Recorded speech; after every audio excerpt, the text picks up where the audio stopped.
Friends, good afternoon. দেখুন, উড়িষ্যাকে মন্দির নগরী বলা হয়। দেখুন এখানের মন্দিরগুলো কত সুন্দর সুন্দর হয়, তৈরি করা হয়। উড়িষ্যা রাজ্যে সবথেকে বেশি মন্দির আছে এখানে। এই মন্দিরটা সবে তৈরি হয়েছে, মন্দিরটাই শুধু কমপ্লিট হয়েছে। এটা শিবের মন্দির।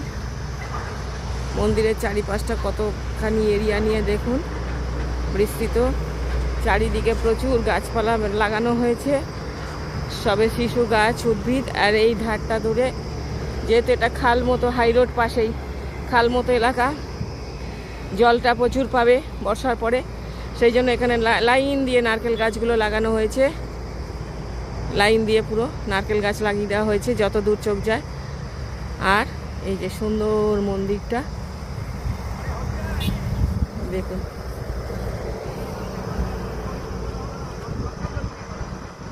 Thank you for watching. ভিডিওটা ভালো লাগলে অবশ্যই একটা লাইক, শেয়ার, কমেন্ট করবেন। আমার চ্যানেলটাকে সাবস্ক্রাইব করে আমার পাশে থাকবেন প্লিজ। Thank you.